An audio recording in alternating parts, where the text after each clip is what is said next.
you get PP. Ofo ya dey check moto.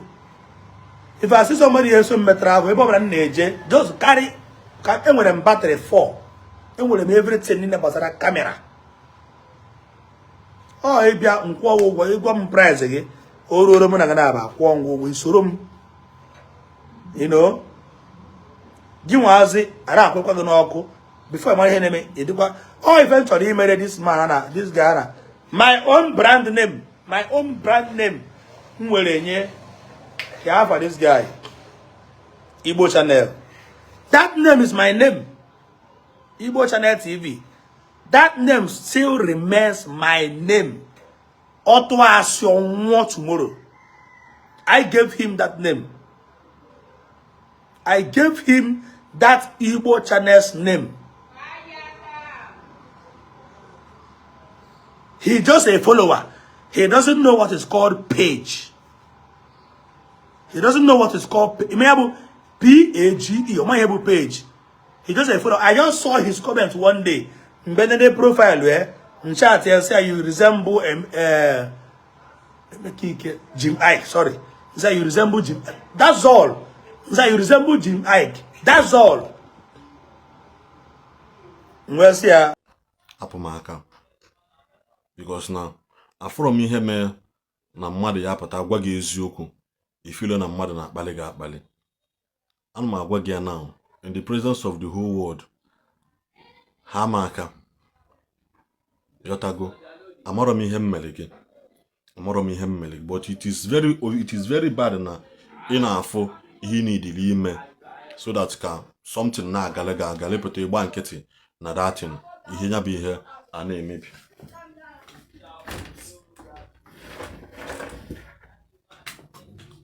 So biko Jpac, I think I'm very clear this on video Jpac maybe because I don't want to waste much of your time because Jpac only he could this video which now again and take on here Jpac you can. If I see somebody else on travel, we probably neje just carry enwere battery. Ororo m na ga na ba. Enemy edikwa nwere nye na this guy. My own brand name nwere nye ya for this guy Igbo channel. That name is my name. Igbo channel TV. That name still remains my name. Otwa tomorrow. I gave him that name. I gave him that Igbo channel's name. Well, I'm not going to Jpac is no young one Mafa Igbo channel TV, which this is the second time only could attend. I brought money up at Mother May here, you know, Mother May call here. Maybe I need to play a voice note, or maybe I go see your conversation on social media. I can't do that, and I will never do it. But Jpac, you are forcing my hand. You are forced, so I can. You are forcing my hand. And I don't want to go against something that I believe in. This is something I don't want to do. This is something I will never do to somebody. Man, you put every day in a force so I can. Now, be kokwa and the buy, you know, soluquanum nene this thing. Here I get for these two picture I'm pin in the neighbor. Picture account to Jpac. That Jpac chief of staff on Aza. That page, that page, I'm gonna use that page. 2020.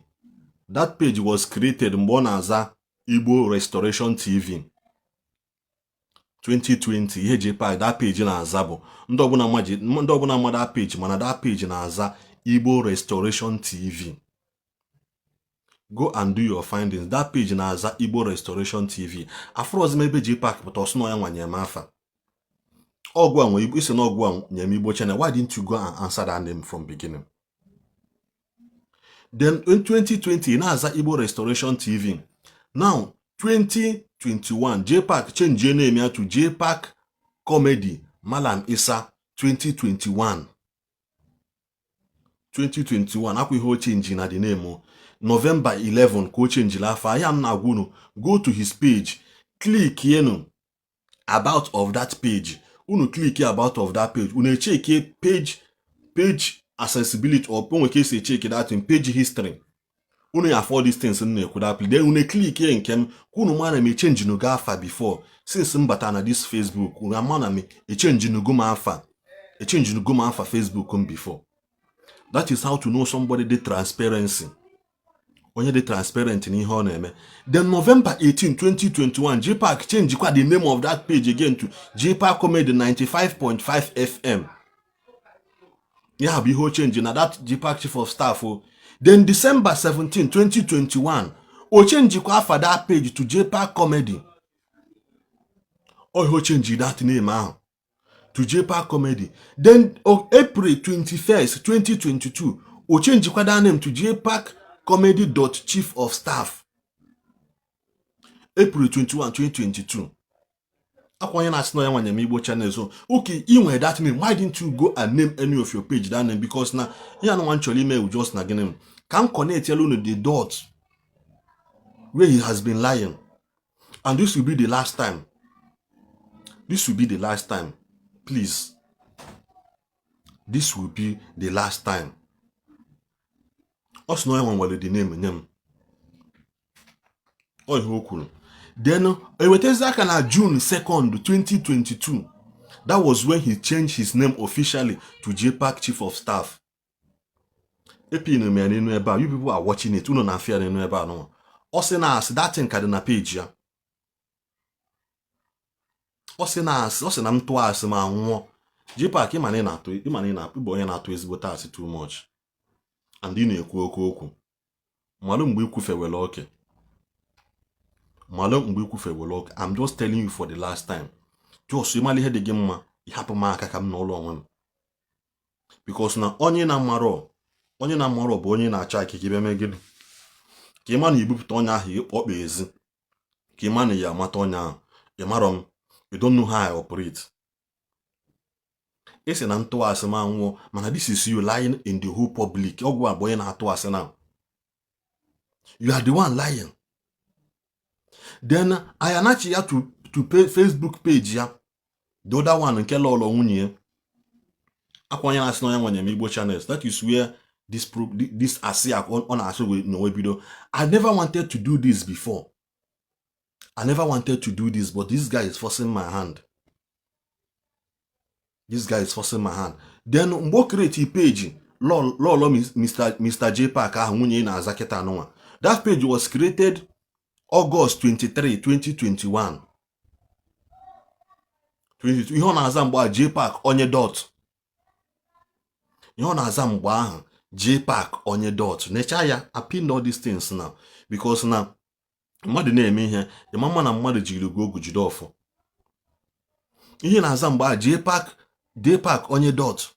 Then, na-eweta aka to March 21st, 2023. He changed that page to Violence Arena. Violence Arena be he change your page to. Then na-eweta aka to May 19th, 2023, the same year. He changed that name to Jpac Igbo Connect.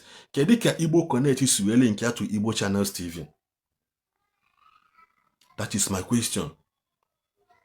Kedu ka Igbo Connect is wele nke to Igbo Channels TV? Because I say behind na like you. I don't like I say. Mana ebe bịa na asị m na ntụwa asị m anwụọ. Jpac be careful. Be very, very, very, very careful. Ihe na-ekwu n'ọnụ. Achọrọ m ịbịa na-abata n'ime your personal life and your saga unu na-agba online and kunu say use saga grow. I don't like it. Please. I don't like it. Then ọ na-eweta aka to May 31, 2024. O change that name officially to Lolo Mr. Jpac. Or who changed that name to?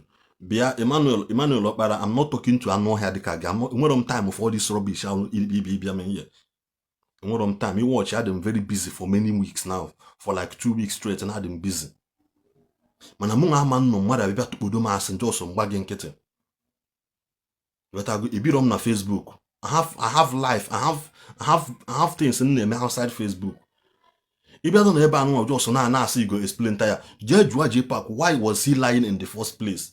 pụta na ọ na-anọ kịta itukpodo m asị because na ifile na inwe the followers itukpodo m asị so that ka dị asị wee gaa viral mgba gị nkịtị. It's not possible. Ọgba nkịtị kwere ekwe. So if you don't want to listen to him na-ekwu, you quietly respect yourself.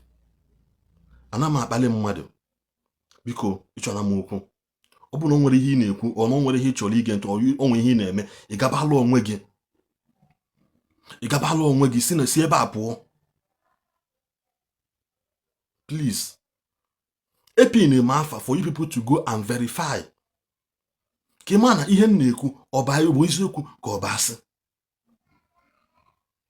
Ebe bịa sịba m na into asị ma nwụọ. Jpac, be very careful o. Be very, very careful.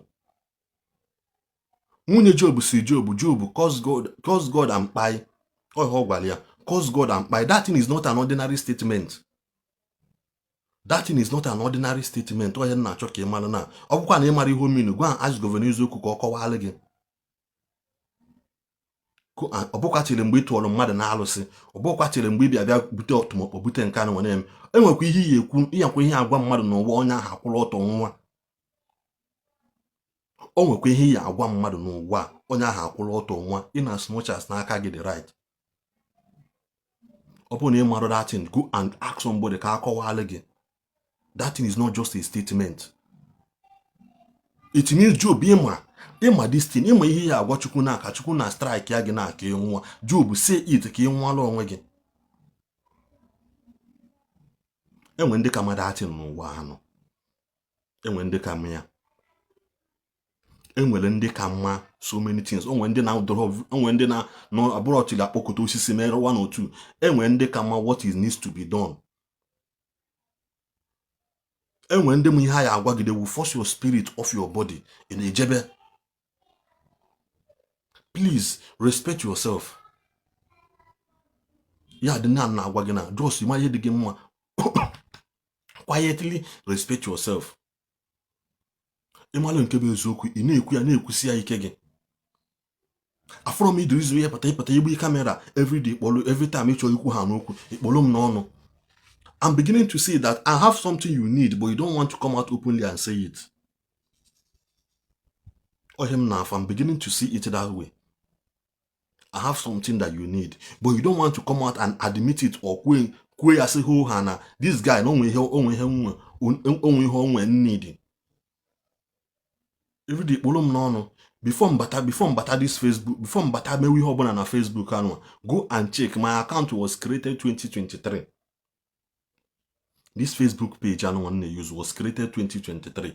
Kezika, what was this towards December self? Or the October or so. Can create that page. I can create this page. So I from need this guy put on no camera on our head yamma on social media. So that can the man we met well gable or can the man we believe be in. That's the way that seems right unto every man. Ebidom, when the Igbo channel TV, my first video was uploaded on the internet on Facebook, December 24, 2022. That was when I started, when Bidom operated on social media with anything called Igbo Channels TV.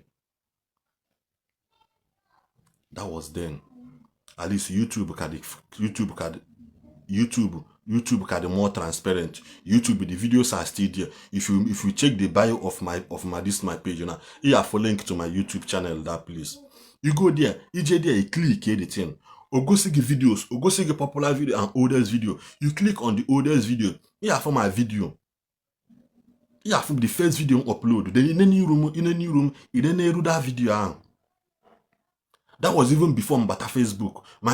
Before Mbata Facebook, I'm gonna go on Instagram. Then because I saw that now, for you to connect to our people, most of our people are limited to Facebook.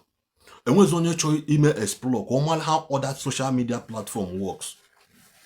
That was when you have Instagram. Now she that to Facebook, can we reach out to people, can we do more closer to people now upload their videos online. Even when the different called me, I told him, sir, nekwe hem nebe no before. Nebe no before. I was not opportune about Facebook because na achọrọ problem. Achọrọ dragging ndị mmadụ. N'ụlọ onwe m na YouTube since December 24 can be to upload where my first video go there the time and everything carry that place. Mbakwa nkịtị n'ụlọ onwe m that place respect you onwe m. The first woman mma mention afa m na Facebook bụ mgbe a na-eme ihu ụga. Mgbe ihu ụga one woman asị na anya na nwa ya nwaanyị adịrọ na mma, nwa ya nwaanyị wee nwe nwanne nwoke achọrọ ka enyi ya nwa gidigidi ụga onwe mgbe problem ndị ụga set that woman amụrụ m ihe ya na nwa ya ma asị na nwa nwoke kpọrọ girl je ebe chọrọ ibi ma Sarafi say Emeka ka ọ dị Ekene. That was the first woman for my video on YouTube. Maybe I do it out to me on Instagram video kpọlịba m. Which at that time self I'm not them na Facebook abata them Facebook. Na-emelu onwe m ihe nke m na ụlọ onwe m stay away from the eyes of people. Usually the transparent on Facebook. Why are you changing your names? You were 3 pages, man. 2 of them, you change gafa more than 4-5 times in a year. Since he created that page. You change, then why can't you in a way for mad go see more ebe we me ebe we name that name and ebe we change alpha to that name no go anyalum. Even we register alpha Jpac media again one you register alpha na CAC just put an end na church. You might come with me registration of CAC.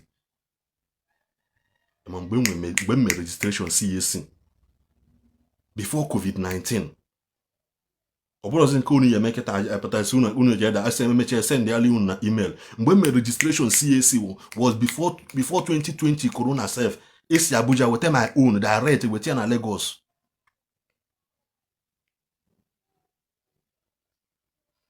Onye na maro beyond ahụ nso. I'm the type that talks too much and I'm the type that when I get a make na like I'm new everything on social media. No. Not like you go on daily. I respect people. I respect and I value people so much. Because now I've learned to, as somebody taught me, because now also whatever money can buy, relationship can pay for it. Whatever money can buy, relationship can pay for it. If you feel na ihe niile nwe n'ụwa na ọgwụ agote ya with all your money, that means you are poor. Let there be something in your life where you can look into. A man, hey, akwa mgbe m na onye na-adị na mma ka onye anya eme ha. Akwa mgbe onye visit him ka o mere m nke a ka onye m nke ọzọ. But if everything around you pay for it, that means you are poor. The greatest gift mmadụ is the gift of people. Is the gift of men around him. Mana Jpac put every time ikpuru m n'ọnụ. N'ọgwa m nka, n'ọgwa anya m Igbo Channels TV. Mụ anọ na your comment section. Comment ya one day iji wee for my name.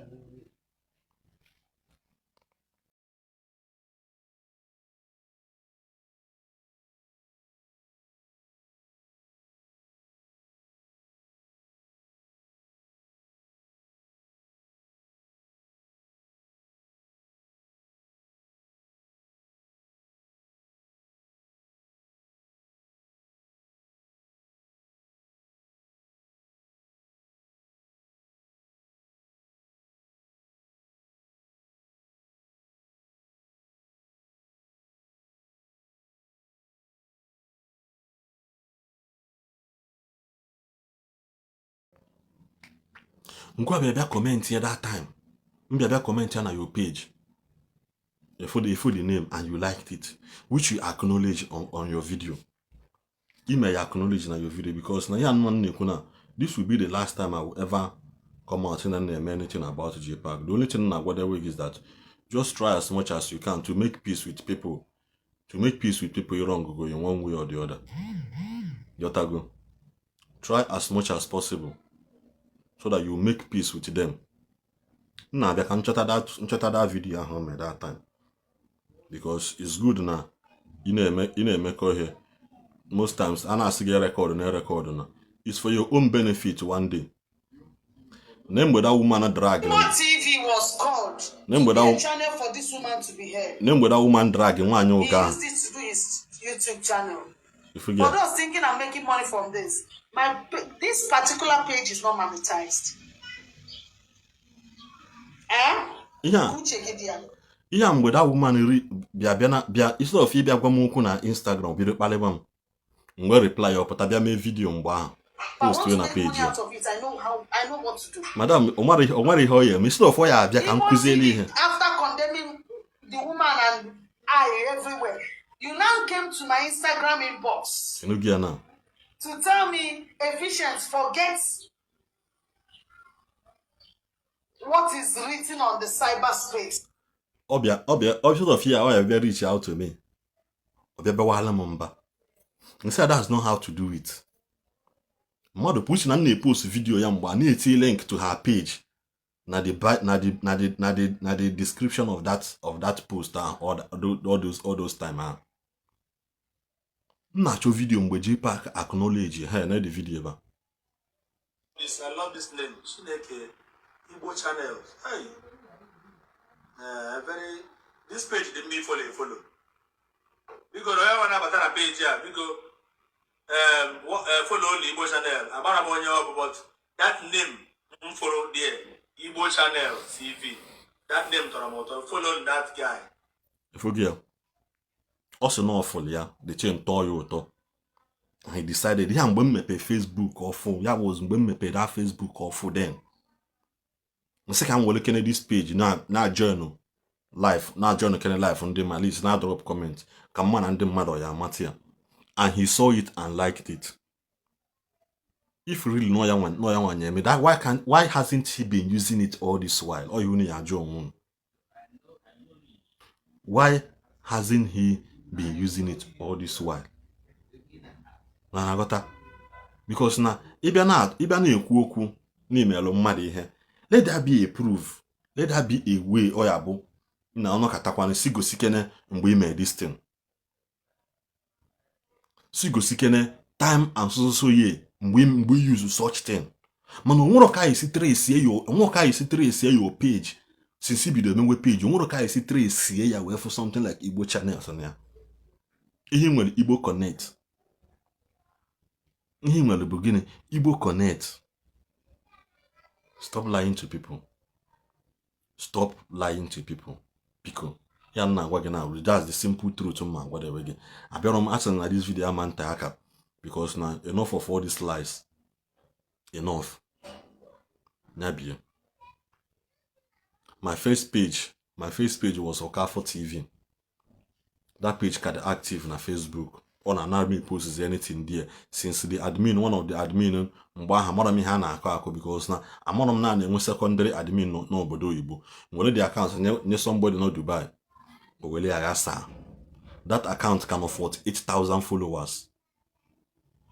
Ichiche came by created that account. If on that account he changed the mafia before. Man Jpac he changed go after most of his account more than 5 times under the space of 2 years. Onyeze ke na agoli. Onye ka ị na-atụla asị ọ bụrụ page unu ego unu pụtafu page mmadụ na-eme ofu unu ejije goli ya welezi aka unu rename this page to your own satisfaction. I have never done it in my life. I have never done it, and that is what you people has been doing. Unu pụta unu fu page no like 50,000 mgbe 20,000 50,000 70,000 unu eje goli ya unu goluzia ya unu change the alpha bidozia use bia ka asị na unu grow ya to that level ahụ ọnụ. Nobody should to entertain lies ebe no. You cannot entertain lies ebe no. You cannot. Everything in the name is transparent. You have to create a page then in check the page change no alpha before. I started growing that page from 0 followers to a bonus today. The same thing na YouTube. I started growing it from 0 subscribers to a bonus today. Ahonye manya ka ọ na-azụ.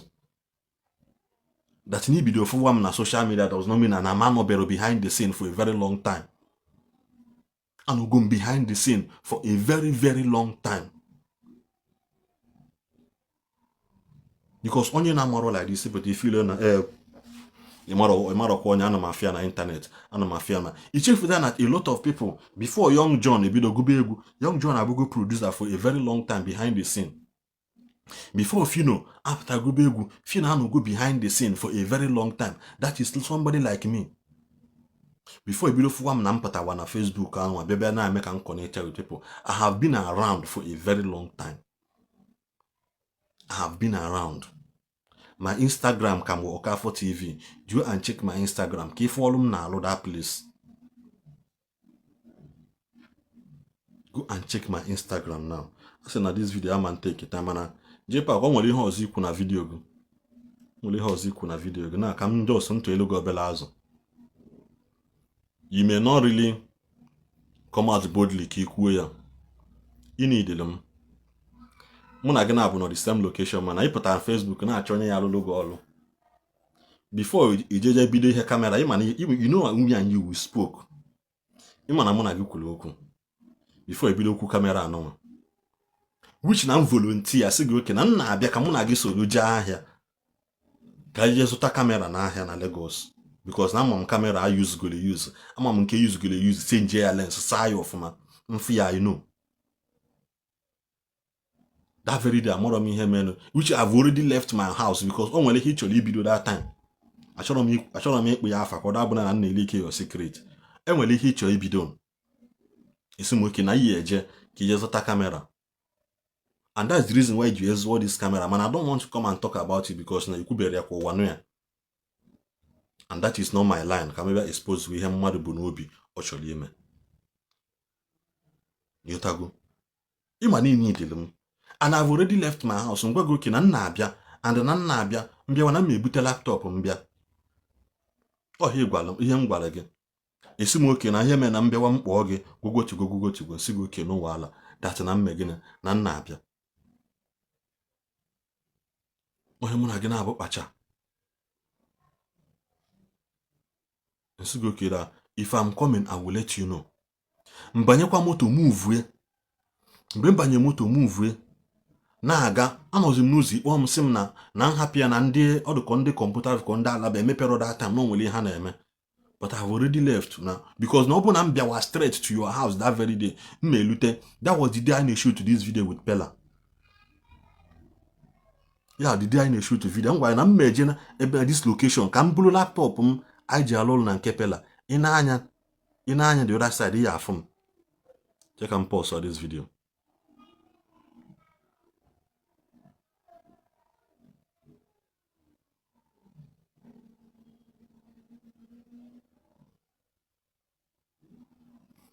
Ị na-anya na this video na-eme ebe a.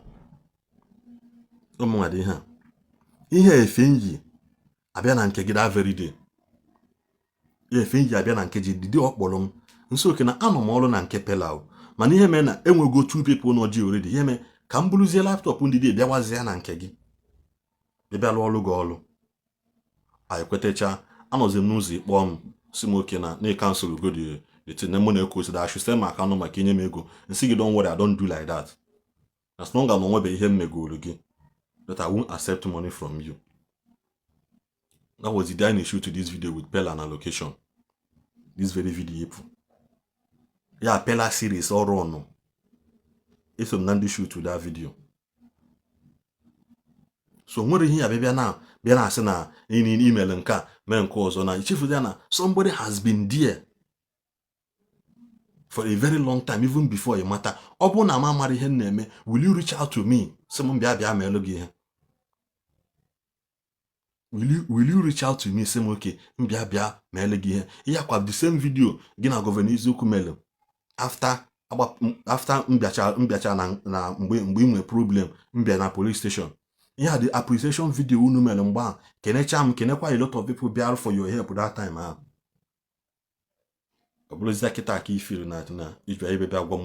Because I simply told you what to do. Na social media be.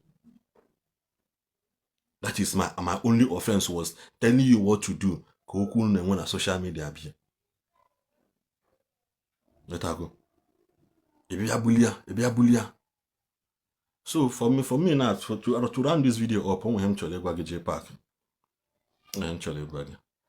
Swallow your pride. ịbịa ka ịkpa biznes gatago ọ bụrụ na enwe na-atakụrụ gị ọ bụrụ na enwe na-enwe gị iwe ọ bụrụ na ịmara ka ị esi wee bịa swallow your pride ịbịa mụ na gị na-aba anyị richie biznes anyị richie agreement ekwue ka ị esi na-akwụ ụgwọ because na mụnwa anaghị m amanlinwu ọlụ monthly as it is now amanlinwu ọlụ monthly. That's just the gospel truth. I can't work for you but you say na all video work all editing and maybe I after 1 month ke kwụ ụgwọ is never done. Onye ọbụla na that kind of follow but somebody where people like Yambaba the man inwego people all hand on deck. Inwe ndị na-ede ede, inwe ndị na-agụ agụ, inwe ndị na-subtitle, inwe ndị na-eme video, inwe ndị na-eme editing. As long as ofu onye for the starting ofu onye bịa na-alụlụ gị ọrụ eme gị video melu gị editing ahụ, my brother, nobody will work for you for 1 month ka ịkwụọ ya ụgwọ. Ọlụ anyị dị ka ọlụ moto onye ebulu gaba ọhịa dị n'ọlụ anyị anụ anyị na-alụ yatago onye ebulu gịnị ebulu gaba. So ihe mgbe mụ na Nedu ka na-alụkọ Nedu wazobia mee ya ebe emi ihe a moto ihe a capella ihe anụnwa wa Alibaba. This is a cappella, this is aproko nye aproko ebe eni. So my brother, onye ọbụla na-alụlụ gị ọrụ si gị na ọkwụ n'ụlọ ọhụụ monthly is a lie. The person I like gị and the person achọrọ ka o mee gịnị ka ọ gwa gị nke bụ eziokwu. But the truth is nobody will do that kind of work for you. So if you reach out to me now, ị bịa ka ịkpa business, ọ bụrụ na na-akwụ m ụgwọ one video, ịkwụ m ụgwọ one video, mmecha send ele gị enye m ego m nke ahụ aga. Because all these things ị na-agbagharị na social media na-eme gidi na mgbe onwekwa ihe na-alụ onwekwa ihe na-eme na mgbe na-arụ on Airtel advert which na-edu na mgbe run Airtel advert that one nke bara agba forget knock it in the back. Oh my god. How much is it? 300,000. 300,000 mbara now. Yes, that's the price. Emeka, price it 12K. What? Come, once you price it 12K, walk away. Do as if you're not looking at it. They'll call you back. I should keep walking. Actually. So if you get in this video, back here after Amarachi. I just check and I've been here for a very long time. Now here Amarachi. Sister of husband material. How are you? Yeah, Amarachi. Nkanya na anya don see me. As you said it. I know. 500 naira. I got 1 GB data and 60 minutes of voice. I know. I'm from calling my woman now, and I said she should come for visitation. Hey, yeah. Hey, come here. Because who is she to you? She's my sister now. Yeah, sister. Like, yeah, your blood sister. Okay. Because of what? Yeah, I tell advert me.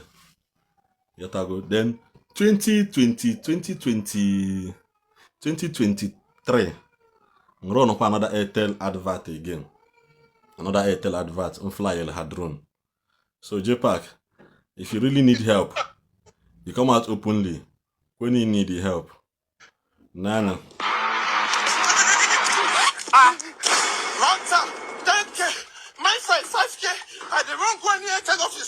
Another Airtel advert. I'm gonna fly this drone from the Airtel. I know. Yeah. I'm gonna fly drone from the Airtel. So for you, the national, no worry, home, no mahadolo, no call can eat oil. If I have my business, I will tell you what I will do for you. Then I assign no. Obu no one video. Ikwa mu go njebe long because na ma better you on down now. For you na anybody not into entertainment my hand you. What if na all for 4 days now? Inside that 4 days, you all within Friday. You may expect can happen all ahụ nji maybe all because na mo na get agreement. Obu na me nworo chance, ngwa gị na me nworo chance ịchọrọ onye ọzọ. Ọ na ka isi alụ ya. Ịchọrọ onye ọzọ onye ahụ agaba.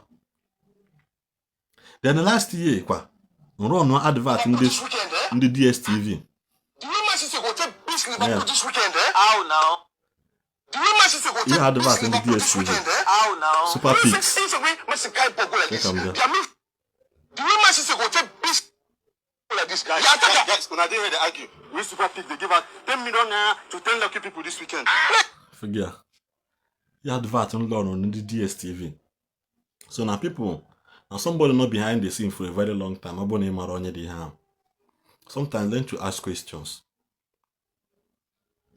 Learn to ask questions before you criticize one namaro. Learn to ask questions. This message is not only for Jpac, but for everybody. Don't speak against it. That you doesn't know it does not mean that thing does not exist. So Mr. Jpac, Bob when you're ready, you reach out to me. I'm a business. Yetago. I'm in a bagali. In a bagali. You say about Indiana. Oh, go butelia. Because even when we were governors who could block one, I never knew no block alone. I still reach out to him. Boy on a phone. Come go say na. Oh, again me. Why did you block me for telling you the truth? Oh yeah, the same thing you go Gajik today. It's like Gajik na. Mother is your friend does not mean na onya ha men ko ma na man go ya no melon ko mo men ko jo na man go ya no melon ko jo. When then why are you finding it very hard? Mgbe ngwa gi na nke unu na eme nke this lane unu na abonu na agbatara ya na this is what to do. Why is it very difficult for you people to make to acknowledge it?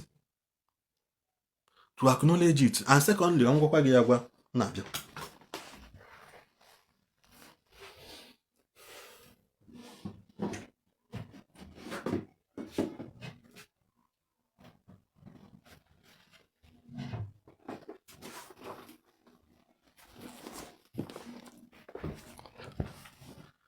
Secondly, nwere onye ihe ejijekwe ikpo molu onwe advantage of ihe enweta.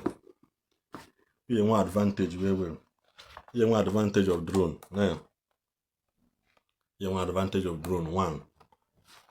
That's your advantage in ikpo molu. That is up to the guy na me nwe advantage over other people when I have a call because now I train myself it versatile in all angle. Yeah, drone. Yeah, my first ever drone we use go. Yeah, my first drone can use we run Airtel advert. Yeah, is chamanka.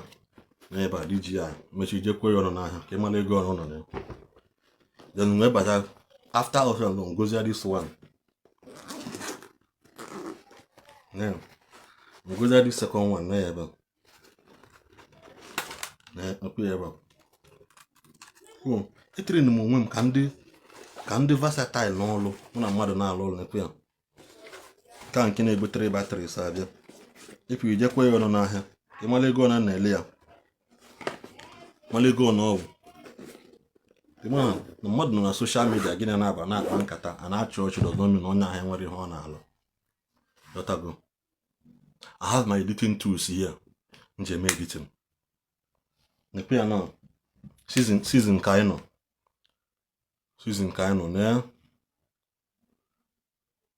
ne olo mmadụ nji in case of you na-ekwu ihe alazgide event finish on Sunday. Abụna ma Freedom Park Lagos State government made their cultural ihe nwanu on Saturday. Then I want kick it off on Sunday. Finish here Sunday midnight around 3 a.m. Kaji finish here. Yeah, nkakwa another event na-emekwa again on the 20th of December. I can fly a mother for another event, which is a man of idea. So it has been an almost reoccurrence because in the season Kaino things are happening, and I will not watch you. Better destroy something I have built because of now you want to grow. I will not watch you. On Sunday I fly drone in my ban. That was me sitting down here. On a comedy show, the drone in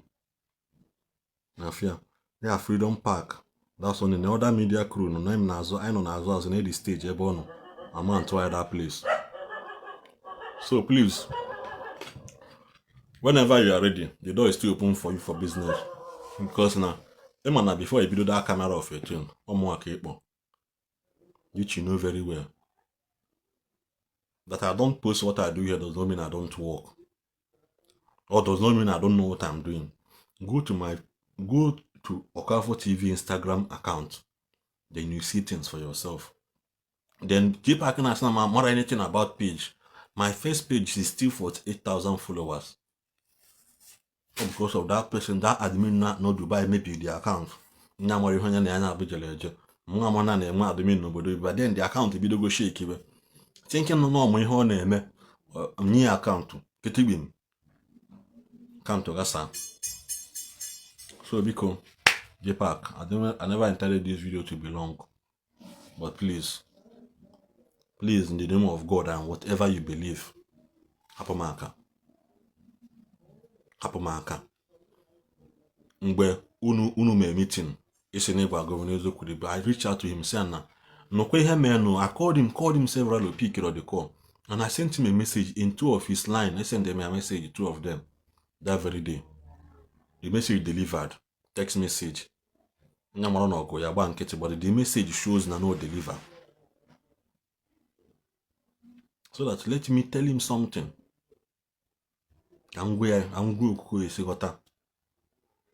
But you choose to carry lies and blow. Fine and good. In a company name, but never you come to destroy my own. Don't destroy my own. Because abụrụ mmadụ na-agbasa ka mpụta nwere conversation mụ na mmadụ mego were na-ebupụta na social media. I don't do it. Please stop forcing my hand. Get up to each na asị na ihe mmele gị. Because na ụwa kweta kịta ajụọ gị sị gị na ihe mmele gị. What will you say na ihe mme? Na nsị gị na ngwara unu eziokwu. Mgbe unu bido mewe video of ndị bịa for you. For nga, for this saga unu na-agba. Ndị bịa for you, ndị turn off for you mgbe unu nọ na nga. Never mention me there. They complain, no. And at the very video you need before I put her from that and gown, we put her from that and gown, you mention them there. Just because now you feel that this guy the corner could on a I stand for the truth and you have on a muku, Bezioku. Open a mamma or something and wagging a mamma. Open a mamma or something and wagging a mamma. That's just the way my life is. And I'm more than eziokwu ma gwakwa asị ga nekwa nke bụ eziokwu. Uche na mebia kwuo ya mgbe asị gị na asị na ife anya ụba bịara oge for na sel. What happens to video ahụ ime mgbe ịpụta? What happens to that video? Because na mmadụ ọ bụ na mmadụ turn off for you, why do you then appreciated accusation? Appreciated the fan you back, appreciated other big men, those dignitaries. But I only said to you, go and make peace with this lady. Because you guys, we are one school.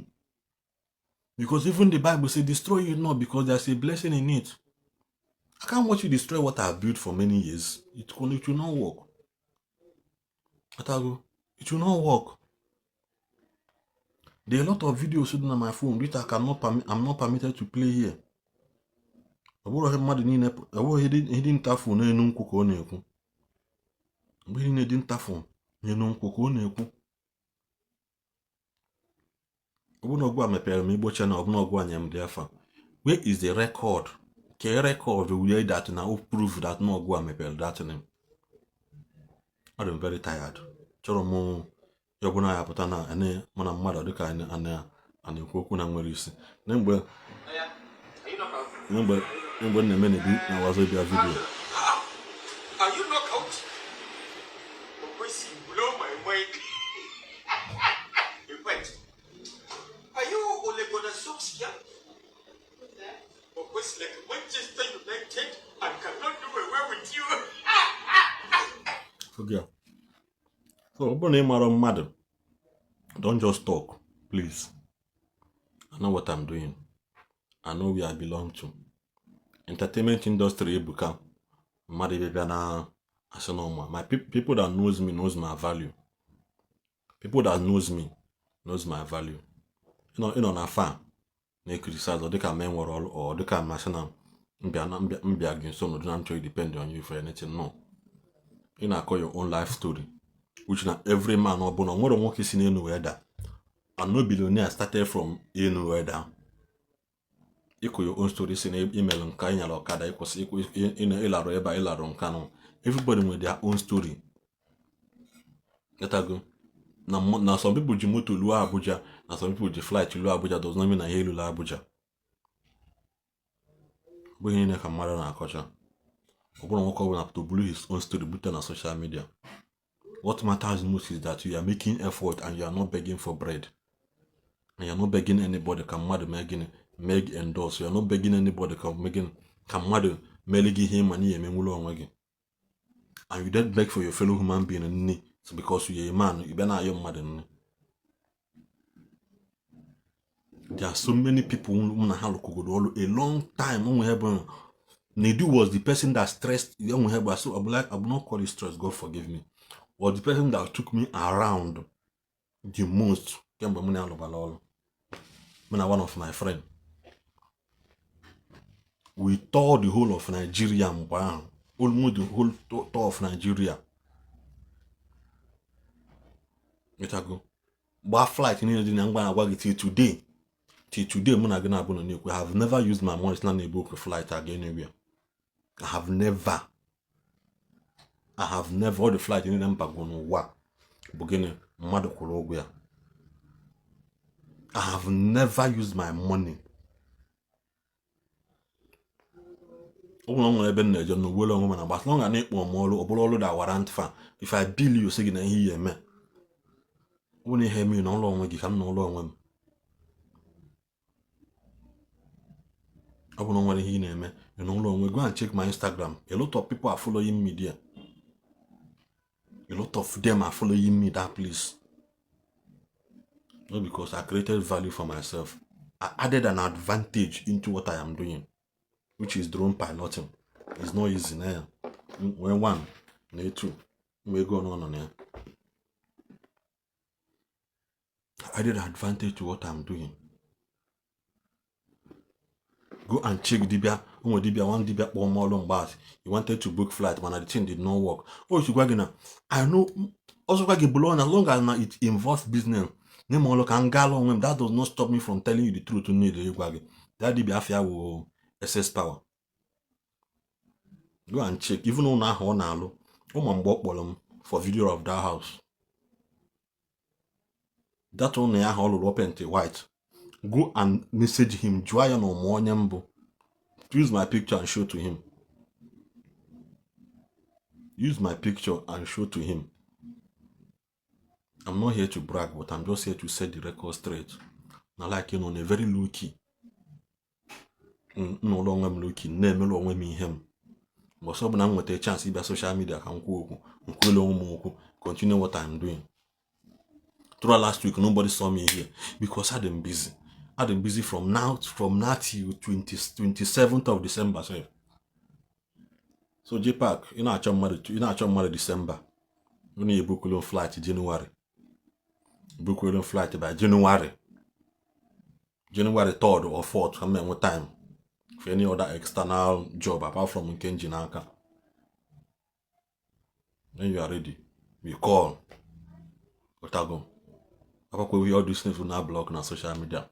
You need to take a life. Mother Goon is going to block one. I put us in a brag. I block Monya and block wire. Mayanka may a block. Did you take away his life? No. Did you take away food from his table? No.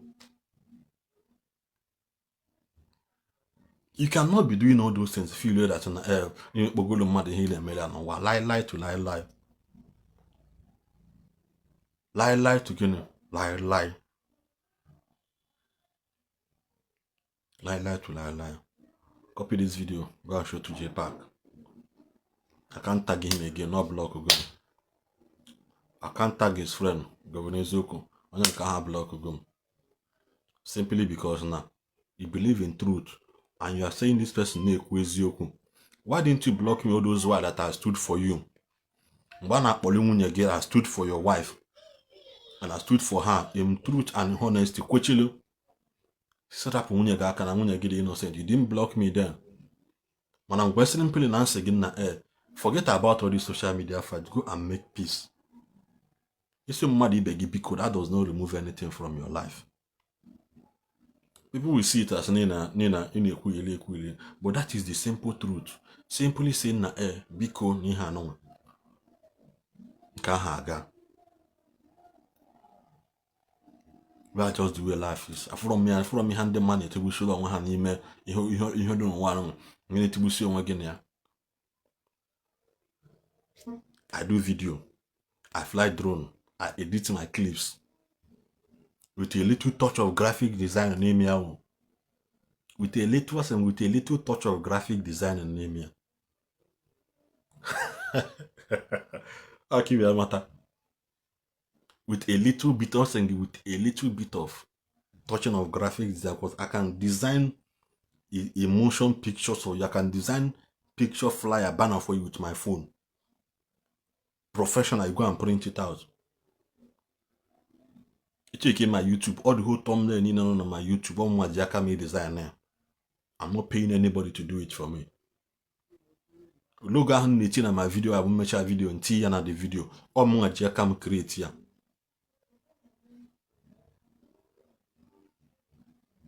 All my Jpac create here.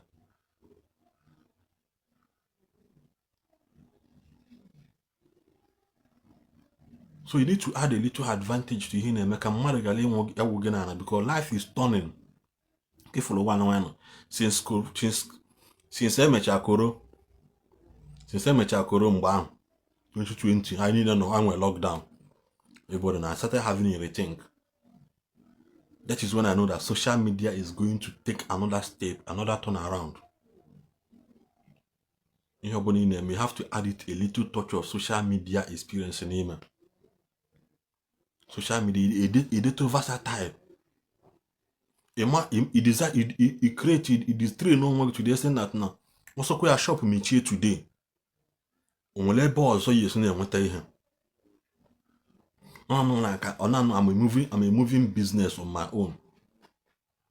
If I decide to leave Ebenno, Bulungongo man, we haul another state, and don't know they establish your own business.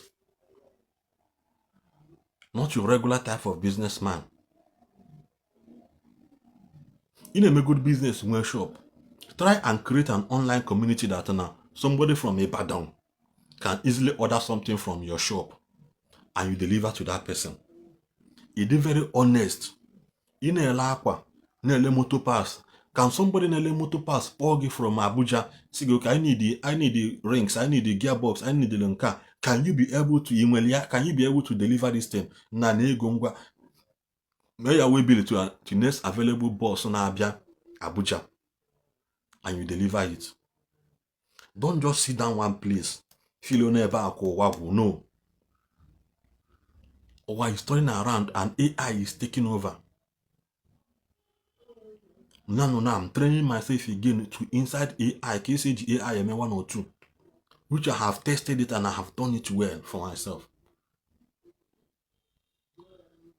Until you hear before I build one mother no, learn to train yourself. Ki you advantage into any transition or naga on. Because from 20, a lot of people lost their job in 2020 and when lockdown. A lot of people lost their job because when they depend on a lot of business closed because when they depend on MPS buying and selling, they know that interstate town. Man, so many people survived because now how no good na beha. When on banded dispatch riders, that was when we dispatch riding the baby or they can handle more you know but dispatch riding. A lot of people on a beha hashing like this, a mayor will be and then dispatch to another location, to another state, even within that your interstate. Mother ya no mu. Mother I am muleki or no na laba na phone or may I dispatch will tell you. Can you be able to do that? Start training yourself in that aspect. Start training yourself there. Because I need a lot of us beginning either limited to one of some things or this kind of in the Igbo amari. Okun wekabolo again. I chọrọ mega farm and Okum is still centered on in a video. I'm not forcing you to listen to me. I am not forcing you to listen to me. 1. 2, I am not forcing you to follow my page. You have right. Now go and check. Maybe half of my comment. There are so many pages you will never see my comment there. Even though I will be the happy out on my timeline, or when I block you. That is when to know again. Only low Facebook see your block button. Address to Omari here. Ona ha yala. Mana nke pụta na onye na like ro. You know na page you na akpụ ya you. Nne gị nna gị isi gbagba gị isi dị ihe kugbu ego okwute mee gị nka. No, that's not the right way to live. Go and find something doing for yourself. You do occupy the more your value. The man of Bure Being for your comment and let your comment carries your value. Let your comment carries your value because now keep commenting a page on you to the comment here and call somebody will see you. Somebody will see you. Tomorrow, amazing hand I say Akonya lang nah Apokodonya because I comment here said. You begin to lose things. I forgot one thing with all through social media. Amarom nedu, amarom beer, ebe mune amata na Instagram through somebody that knows him. What if no na mabia go that time bia na akpali ya na social na account ya na akpoli ya agwasi na ofum na location no man recognize him. Ono man recognize man ndu na mama the first day ofum na location ihe ogwa m na isi m de Carolon because na akpo skin kpuchasha Oseman na you see nke adekwa Carolon. I really am Jakele. Who would have known that now that conversation now will bring to something reality 2 years later? You don't know. Even in young cable husband material, you makwana emego mo a post tunde not a post go videos on shoot with my tag and many times. No, I would tunde not post now money, you know. Tunde not a post go videos on shoot with my tag and when I post with tag ya, my candidate the mother and her like a tag and the mail her video. That is why Ubu if I go talk to you, we post one certain time. We're saying call and I can the editors and camera people now name their video. People are not fear. People may not appreciate you, but then they do. It's not about that pay now. Go and check Ubu if I go talk. MC Ubu if I go talk. And when we made that post in the last week or so. You check that place. See, I've come my comment to that place. But the joy is that let people be happy that this thing came out your work, your art, and you give somebody's idea visuality. You visualize somebody's idea.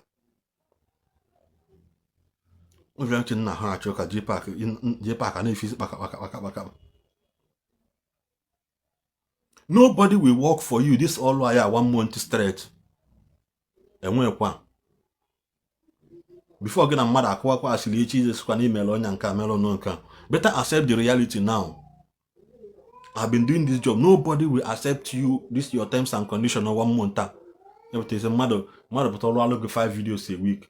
Next week or 3. Upper week or look. That time one was this weekend. That time one we did other jobs. Came on even no when you na today and one other job boy in which one other job boy in one nature, one other was such as this weekend or made it more editing na bia ka hagu. Editing editing na bia ka hagu. When man like this, I will not do anything. No man any video and once that thing behind him, another video under 10 minutes, you may that video editing. Or with very good sound and effect. Man, I wish you are forcing it to not work. That's why you have if only name graphic design, funding name editing, how make and do banje. Sometimes see how name koro sometimes. I like queen more quiet. Don't talk about Jpac. Next time, because actually bring your proof. Actually accuse him of anything. Bring your proof, and this should be the last time. This will be the last time. This will be the last time, please. And in whatever you believe in Arobinago, you believe in Jesus Christ, Jesus Christ, please. Stop mentioning my name again at once. Stop using lie to come and glorify yourself. It doesn't work. It doesn't work. Achọrọ m ka mụ na gị na-abụ nwee personal problem. Achọrọ m ka anyị nwee personal problem. Achọrọ m ya achọ. If you decide to try block on social media, let you remain like that. Achọrọ m ka anyị bawa personal problem ya. Maka echi.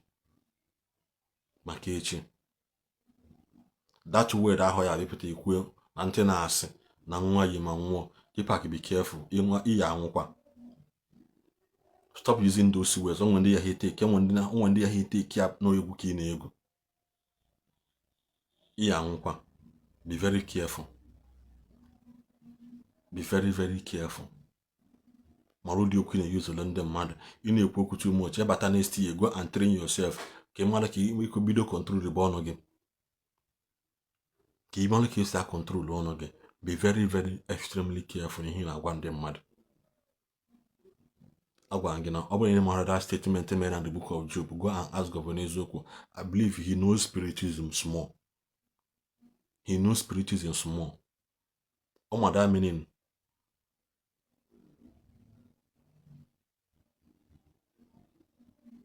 The meaning of ihe a na-ekwu.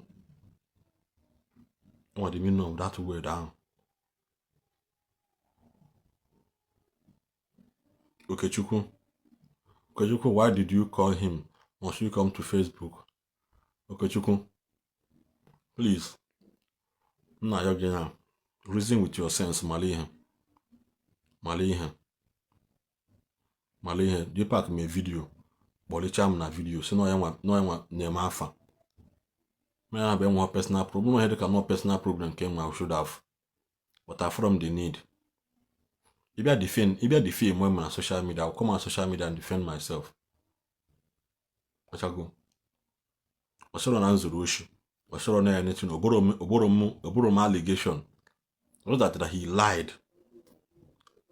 What I go? He lied. Even as some boy on a phone, but we are again. Where I have my proof to leave it there. Oh, now they pay attention. They have mad in you. When they pay attention, just see put me on type. Oh, wow. Boy on a phone, Guapani again. We are on our toss. Boy on a phone, we are no yoke kuteria. You should be the one to come and apologize to me. You should come out and apologize. No more accordingly. After listening to this video, after everything now, and this proven, you should be the one to call me. That he's sorry. That he is sorry. Because now Igbo Connect, not Igbo Channels TV, which he later changed the name and give it to his wife. Then why coming out with lies upon lies over nothing? That's what I want you people to understand. Before Mbata Facebook, I don't go on YouTube for getting to 2 years now. Before Mbata Facebook last year, December 24 will make me 2 years in operating on YouTube because now when me pay that YouTube, when me pay that fan myself, that was when on I had December 2022 mail operation na keba. Operation na keba na yo. Odo back it. The mark is still here. A journal from December 1st to January. About January 3rd, I didn't leave house. 1 month and on I had. That was when I created that YouTube channel. And I said, okay, even though I had not doing anything, why not can try this avenue? That was Mbana Basaga Akoko. Mbana Akoko ato ebina. Mba hezu bina million we know and I challenge you. That was when I created that YouTube channel. So maybe from Kitana, this page, if you do not start a camera or operate, you lied. You lie here na maro go and ask question. Japanum biko Jpac hamaka ho ha ka odin.